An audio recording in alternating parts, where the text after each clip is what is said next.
Sziasztok! Nagyon régen csináltam már ilyet, ami olyan videót, ahol a szeretett személy az nő, és most ilyet készítek. Lássuk akkor, hogy mit tudhatunk meg jelenleg az ő körülményeiről, gondolatairól, bármiről, amiről a kártyák beszélnek nekünk.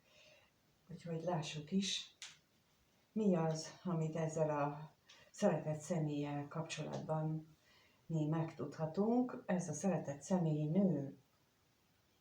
Mi az, amit vele kapcsolatban megtudhat a néző? Mit tudhatunk meg? Hogy van ő? Mi van vele? Mit tudhatunk meg? Mi van vele?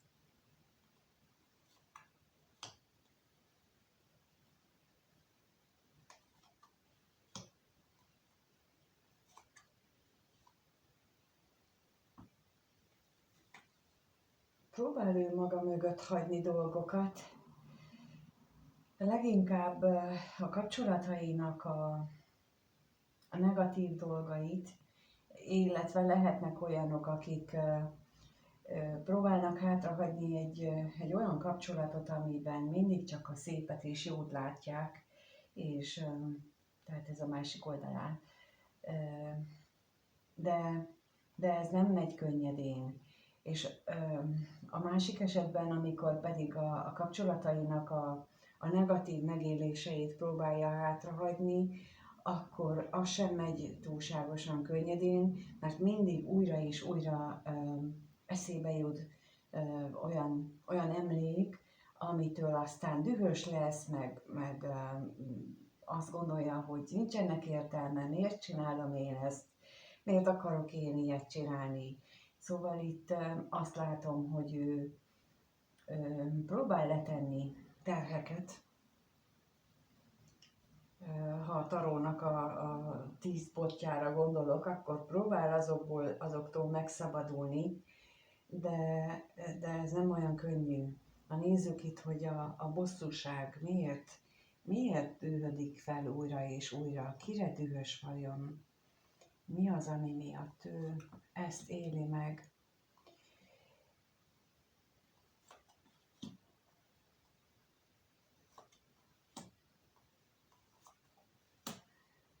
Lehetnek egyes esetekben olyan dolgok jutnak eszébe, amit akár az édesanyja mondott neki, vagy valaki idősebb nőrokonja, és ezt olyan nagyon mélyen magába rejtette, hogy ettől nem tud szabadulni. Más esetben pedig olyan, hát mondjuk így, hogy hibáztatás van benne, ugyancsak egy női rokonával kapcsolatban, vagy édesanyjával, vagy nagynénivel, nagymamával kapcsolatban, akivel szemben ő nem képes a megbocsátásra, hanem rosszat gondol róla, és mindig azok az emlékek jutnak eszébe,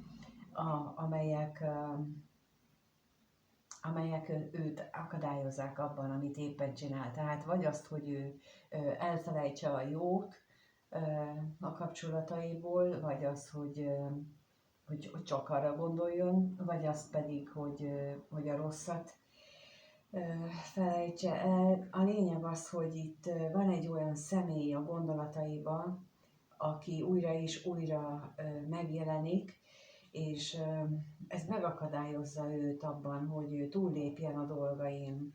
Na de nézzük itt a tolvajt, hogy vajon miért történik ez vele.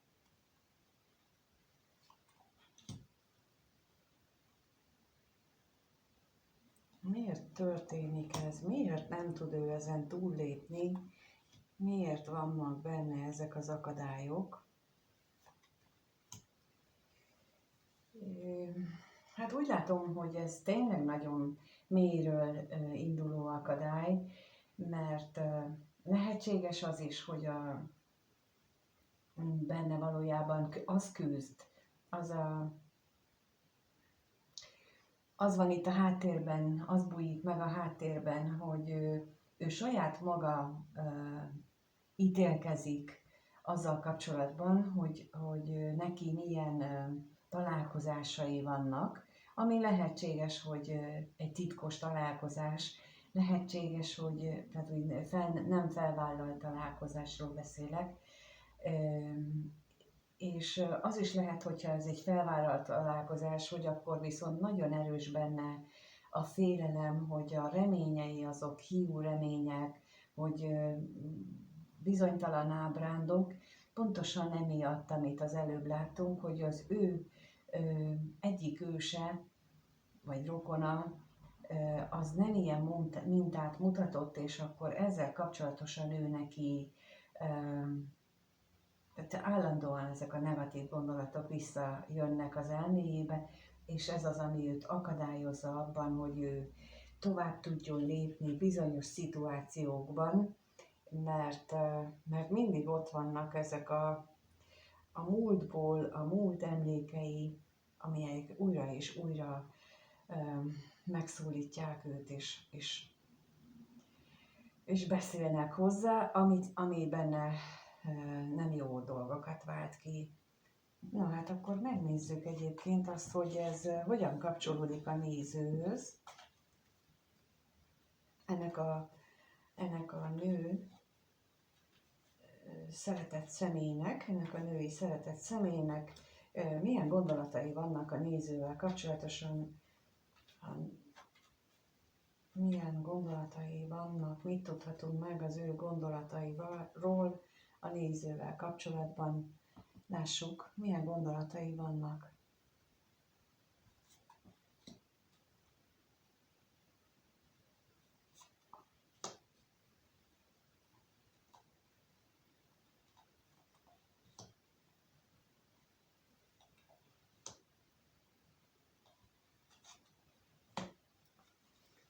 Hát egyes esetekben az is lehetséges, hogy őt a veled kapcsolatos gondolatai már a munkájában is zavarják. Egyszerűen nem biztos, hogy oda tud rendesen figyelni, mert annyira belemélyed a veled kapcsolatos gondolataiba, tehát nagyon nagy hatással vagy rá.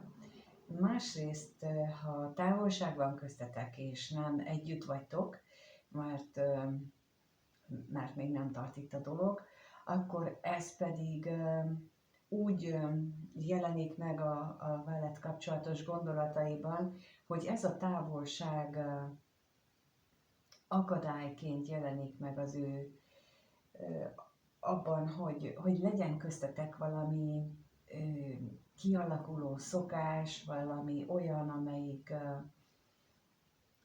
ami alapján ti összetartozóbbnak érezhetitek magatokat. Tehát, hogy olyan rítusotok legyen, olyan, amelyik összeszokta kovácsolni az embereket, és ha ez ilyen bizonytalan, tehát hogy ugye távolságban köztetek, bizonytalanok a találkozások, akkor ezek hát nem alkalmasak arra, hogy ilyen összekovácsoló szokások jöhessenek létre. Na és akkor nézzük meg itt a betegséget, hogy mit tudhatunk meg róla. Hát ez bizony megint itt is erről beszél. Hogy nagyon fontos lenne ezeknek a rendszerességnek, ezeknek a szokásoknak a kialakítása, mert egyébként kiüresedik a kapcsolat, és ezek nélkül csak a szomorúság és a fájdalomban, meg a kapcsolódásban. És most a bíróra is kérnék szépen.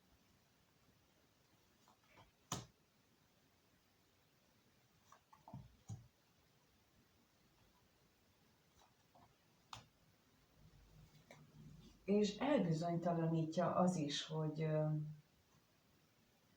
ezekkel összefüggésben, vagy veled összefüggésben, hogy amit az előbb láttunk, hogy ő neki milyen tapasztalatai voltak, vagy vannak egy párkapcsolattal összefüggésben, és lehet, hogy beszéltetek erről, és például az is lehet nála bizonytalanság, vagy okozhat bizonytalanságot, hogy mondjuk neked nagyon más a megélésed, nagyon más a, a gondolatod ezzel összefüggésben, úgyhogy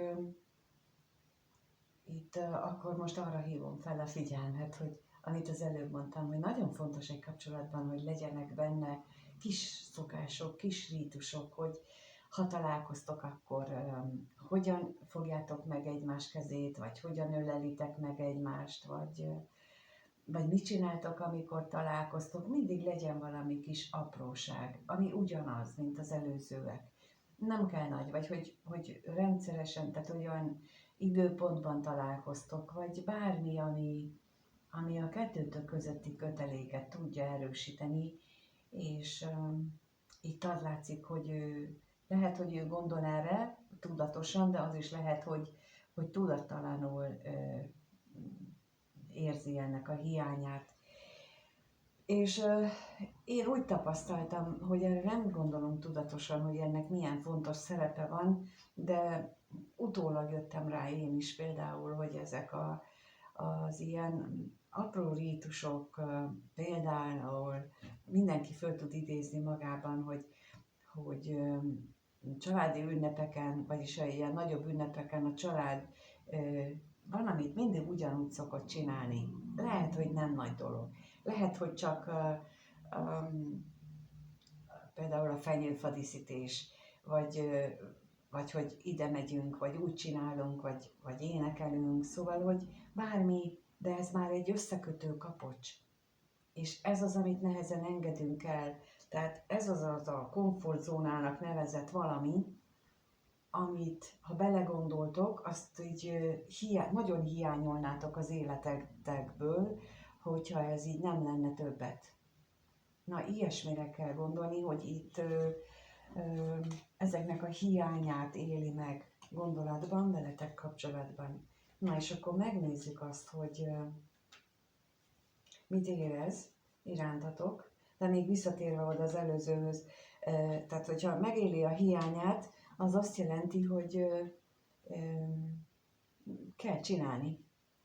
Tehát, hogy így oké, hogy hiányzik, de akkor csináljunk, hozzuk létre. Ez a megoldás. Tehát nem elég csak, hogy jaj, nincsen, oké, akkor lépjünk tovább, és akkor oldjuk meg. A nincsen helyett legyen van.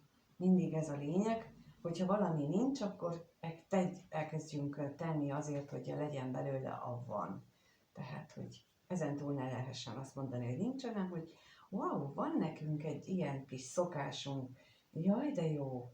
Na, szóval ez menet közben jutott eszembe, hogy én mindig ilyen módon gondolkodtam, hogyha valami probléma van, akkor helyette hogyan oldjuk meg. Na és akkor lássuk, akkor ez a szeretett személy, aki nő, a női szeretett személy, hogyan gondol, vagyis hogyan érez a néző iránt, hogyan érez a néző iránt, mit érez iránta.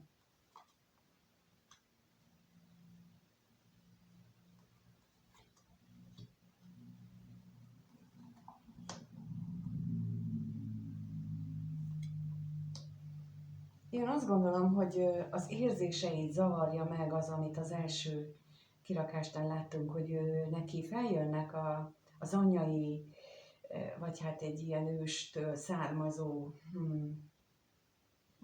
bevillanások, emlékek, meg annak esetleg az ő mondatai, ezek megzavarhatják az ő érzéseit, a veled kapcsolatos érzéseit, mert úgy látom, megint ez jön ki, hogy újra és újra ilyen zavaró tényezőként jelenik meg ez a kommunikáció, vagy ezek az emlékek. Na nézzük akkor itt a gondolatot.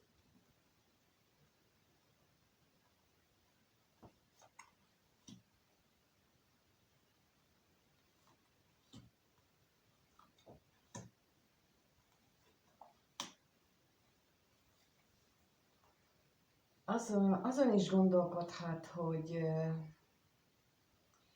hogy ő neki például, vagy például az emlékeiben ennek az ősnek, vagy ennek a fontos személynek az érzések terén a kitartása az akadályoztatva volt a sorsa által, és hogy ő neki ugyanilyen sors jut. Például jöhet ilyen gondolata, hogy hát ő is így éli meg az életét, hogy neki is, hogy a szerelemben például neki sem lehet szerencséje. És ez így ilyen nagyon téves dolog. Pontosabban nem is téves dolog, mert az a téves dolog, hogy ezen nem tudunk változtatni, mert a karmaoldásnál, a családi karmaoldásnál, amikor csinálunk ilyeneket, akkor bizony nagyon sokszor van szerepel ez a gondolat, hogy valaki, a nagyanya, a dédanya, ükanya, valaki a múltban ő olyan erővel élte bele magát ebbe a szomorúságba, gyászba, hogy létrehozta ezt a családot sújtó energiát, ezt a családi karmát, hogy mindenki ezt érzékeli, hogy nekem nem jön össze a szerelem, már én mindig szerencsétlen vagyok. Szóval, hogy ezek a gondolatok, érzések ott vannak mélyen, de csak azért, mert például az anyukája ezt sokszor elmondta, és a gyerekben ugyanígy rögződik. És ezeket ki lehet oldani. Ezekre van lehetőség, hogy ezt feloldjuk, és itt nála is ennek a megnyilvánulását érzékelem. És ami még most eszembe jutott, hogy kis apró rítusok, amiről az előbb beszéltem, lehet apró rítus az is, hogy például te mindig adsz, hogyha neki, főleg akkor, ha neki például a pici apró ajándékok a szeretett nyelve, akkor adsz neki pici ajándékokat, mindig, mindegy micsodát, turóruditól kezdve, a sportszeleték, bármi lehet, amit ő szeret, nem kell nagynak lenni, és ezek mindig lehetnek a közeledben, vagy nálad, és akár hirtelen jön a találkozás akkor is. Szóval, hogy egy ilyen apróság, amit ő szeret. De hogyha ő szereti az érintést, akkor mindig ugyanott és ugyanúgy érints meg. Szóval ilyenekkel is lehet rítust létrehozni, nem kell itt nagy dolgokra gondolni, főleg ilyen párkapcsolatnál, és főleg akkor, hogyha neki ilyen gondolatai vannak, hogy ő neki nem jön össze ez a szerelem, mert ezek az ő szeretet nyelvén kifejezett dolgok, azok ezt meg tudják cáfolni. És ha te következetesen újra és újra ezt alkalmazod, akkor az nagyon jó. Ehhez tudni kell a szeretetnyelveket, hogy milyenek vannak, a tieidet is, meg az övét is, és akkor ezt lehet alkalmazni. Én ezt javaslom, te meg azt csinálsz, amit jónak látsz. És akkor megnézzük a váratlan öröm, arra mit tudhatunk meg. A veled kapcsolatos érzéseiben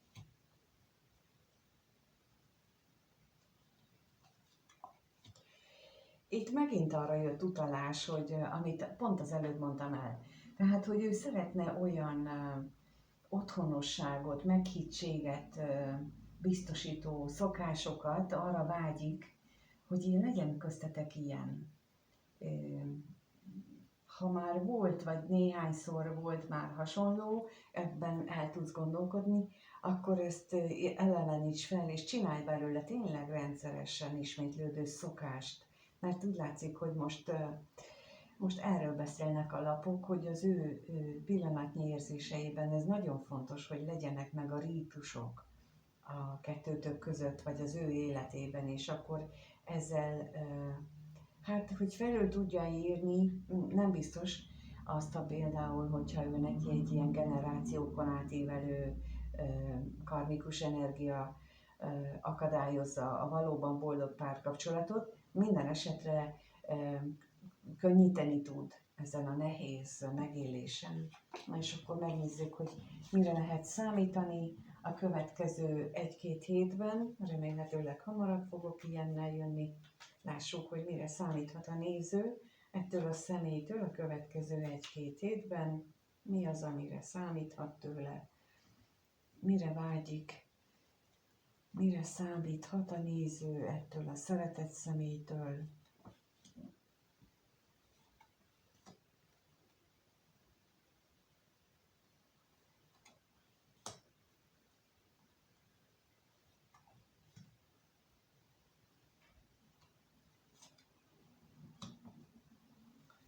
Hóha,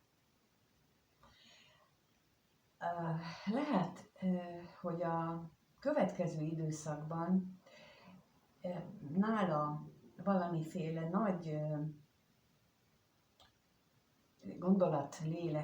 gondolatcsere történik, már azzal kapcsolatosan a belső megélésében, hogy mi az számára az érték, illetve hogy az anyagi világ értékeit ő hajlandó hátrahagyni, csak hogy mondjuk ne legyen köztetek a kapcsolat ilyen beteges, ilyen nehézkes, és ő lehetséges, hogy ennek hatására hajlandó ezt az eddigi gondolkodás módját felülbírálni, hajlandó ezen változtatni. Na de nézzük itt a tolvajt, hogy arról mit tudhatunk meg.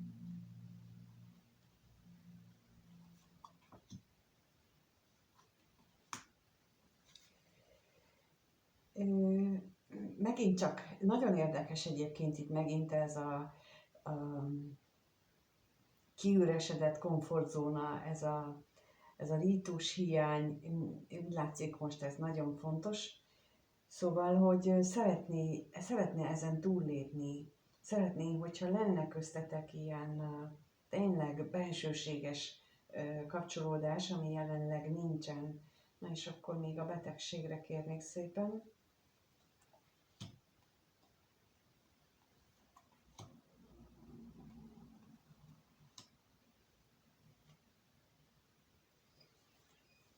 Hát, mert mint ahogy mondtam, szeretné, hogyha változna a kettőtök között a kapcsolat, tehát ami most nem egészen jól működik, azt szeretné, hogyha több lenne benne a találkozás, több, és hogyha abból valami stabilabb dolog történne. Én azt gondolom, hogy itt van lehetőség arra, hogy a következő időszakban találkozzatok, és akkor így neked is lehetőség adódik arra, hogy a másiknak kedveskedjél, vagy amit egész eddig a videóban beszéltem, tehát hogy olyan dolgokat hozzatok létre, amit korábban nem volt, és aminek ő biztosan örülne. De az oldásokra is érdemes hangsúlyt fektetni. Hát mindenki döntse el magában, hogy mi a jó neki.